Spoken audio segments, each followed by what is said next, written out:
Hallo julle en baie welkom by vandag se klein groeples. Ons is besig met die preek met die tema ontmoetings met Jesus.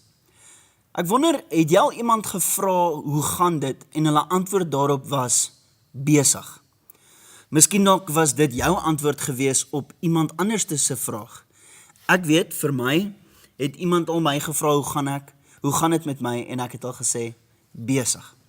Nou, ongeag waar jy staan, dink ek ons almal kan saamstem dat lewe het net besiger en besiger en besiger geword. Ons is konstant besig om te jaag. Ek moet dit nog doen, ek moet hierdie klaar kry, ek moet nog so ver gaan en ons is konstant besig om op 'n hoë tempo van lewe te leef. Maar hierdie hoë tempo leefstyl wat ons leef is besig om meer van ons af weg te neem as wat dit vir ons enigsins iets bring. Nou Jesus was gekonfronteer met so 'n vrou wat op 'n hoë tempo leefstyl geleef het en in hierdie geleentheid het hy dit gebruik om haar in te lig oor die belangriker dinge in lewe. En ek lees vir ons hierso in Lukas 10 vanaf vers 38 tot 42. Op hulle reis het Jesus in 'n dorp gekom waar 'n vrou, Martha, hom as gas ontvang het. Sy het 'n suster gehad, Maria, wat aan die voete van die Here gaan sit het en na sy woorde geluister het. Maar Martha was baie bedrywig om alles klaar te maak. Sy kom toe daar en staan en sê, Here, hinder dit U nie dat my suster my alleen laat bedien nie. Sê sy moet my kom help. Maar die Here antwoord haar, Martha, Martha, jy is besorg en bekommerd oor baie dinge. Maar net een ding is nodig. Maria het dit die beste deel gekies en dit sal nie van haar weggeneem word nie. In hierdie verhaal leer ons twee dinge oor Martha. Die heel eerste ding is, Martha is besorg en bekommerd oor baie dinge. Hoor wat sê die Afrikaans 83, hy sê, Martha was baie bedrywig om alles klaar te maak. Die boodskapvertaling sê iets van, Martha, jy hardloop aan mekaar rond. So, wat Jesus vir Martha sê hierso is, jy lewe hierdie hoë tempo lewe, jy is konstant besig met 'n klomp dinge. Nou, hierdie besig, woordjie besig, het al so deel van ons lewens geword. Hierdie waarheid het ingesink vir my, toe ek eendag vir 'n pensionaris gevra het, hoe gaan dit? En hulle antwoord daarop was, besig. En in my kop was ek soos 'n pensionaris, iemand wat afgetree het, wat nie meer werk nie, wat moet rus. Hulle self sê, lewe is besig. Dis toe die heel eerste keer toe ek verstaan het, dat ons mensdom het besig deel gemaak van ons lewens. Nou, in die eerste eeu van die Christelike geloof, was die duiwelse tegniek om die Christene bang te maak om hulle te kon stop. Hy het hulle bang gemaak deur om die autoriteits- en gesagsfigure te gebruik van daardie tyd om hulle bang te maak, om vir hulle te sê, ons gaan julle doodmaak, om hulle in leeukuile in te gooi, om hulle in kolosseums te sit, waar wilde diere hulle gaan opeet. So, die tegniek was om die Christene van daardie tyd bang te maak. Maar vandag se tegniek wat die vyand gebruik, is om ons besig te hou. Kom ons hou hulle besig en ons verdeel hulle aandag. Kom ons laat hulle fokus op die nie belangriker dinge van lewe. Nou 'n ligte waarskuwing aan jou vandag is, as die duiwel jou nie kan stop nie, gaan hy jou stoot. Dit wil sê, hy gaan jou so besig hou, dat jy nie tyd om te spandeer met God nie. Hy gaan jou so besig hou met 'n klomp afleidings. En dit bring my na my tweede punt toe. Daar is te veel afleidings in Martha se lewe gewees. So is daar te veel afleidings in ons lewe.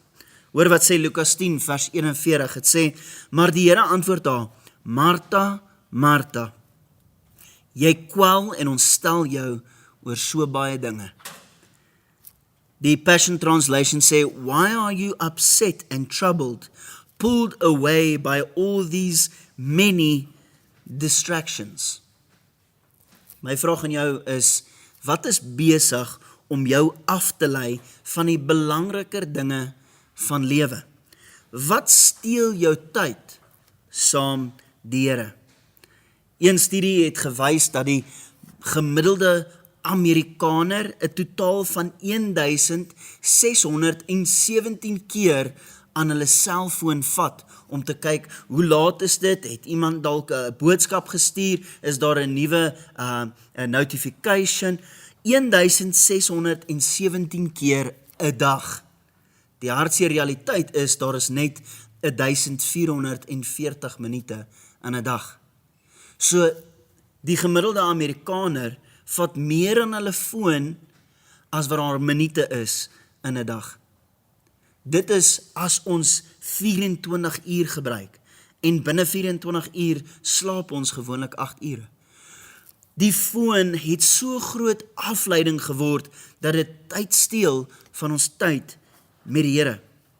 Nou die woordjie afleiding kom van die Latynse woord distractu af, wat beteken a pulling or tearing apart, to divide, of drawing the mind in different directions. Distractu.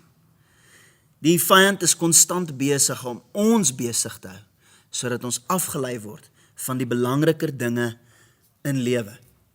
So wat nou? Nou gelukkig in hierdie verhaal van Martha is haar sussie Maria ook daar, wat haarself gevind het op die regte plek, om te gekies het, soos Jesus, om die belangriker dinge in lewe hare te maak. Kom ons lees hierso in Lukas 10 vers 39. Sy het 'n suster gehad, Maria, wat aan die voete van die Here gaan sit het en sy woorde geluister het. Nou uit Maria se kant van hierdie verhaal kan ons ook 2 belangrike punte leer.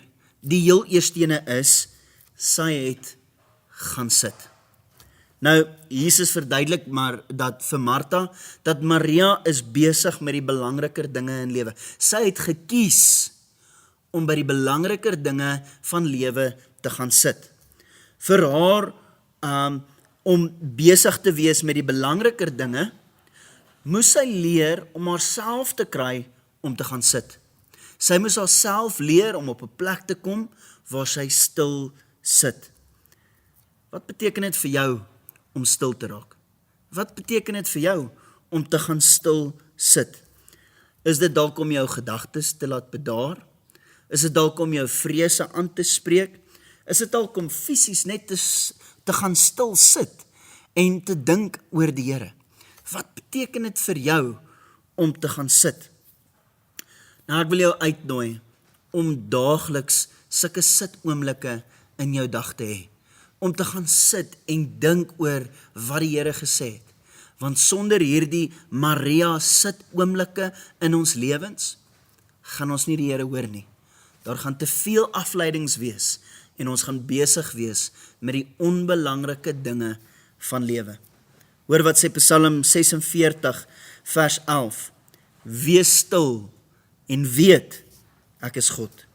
Psalm 131 vers 2 sê, waarlik, ek het my siel tot bedaring gebring en stil gemaak. Ek wil jou vra, is daar sulke sitoomblikke in jou dag vandag? Is daar sulke oomblikke waar jy stil raak in jou daaglikse lewe? Dit bring my na my volgende punt toe. Is Maria het gaan sit en geluister.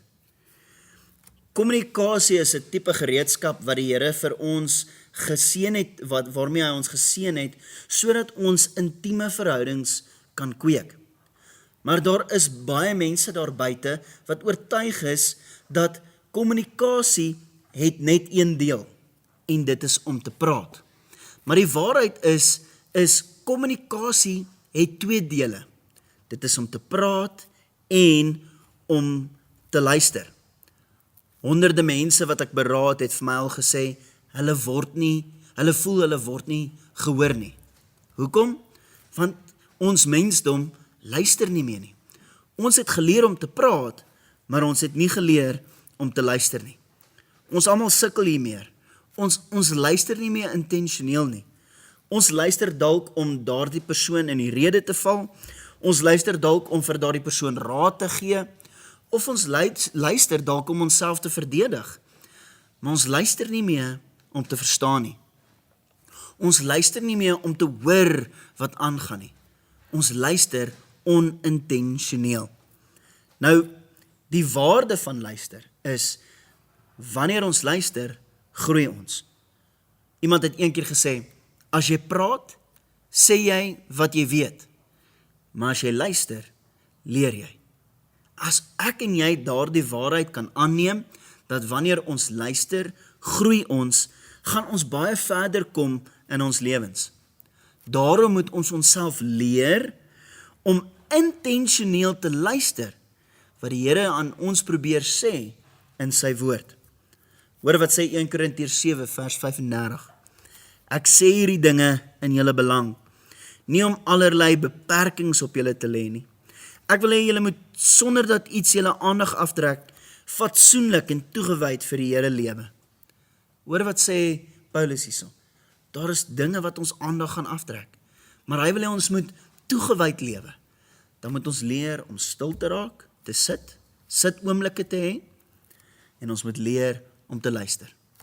Maar ek dink as ek en jy eerlik is met onsself, het ons baie meer van Martha in ons as Maria. Kom ons bespreek dan die vrae wat volg, sodat ons kan leer om meer soos Maria te wees. Tot volgende keer, totsiens.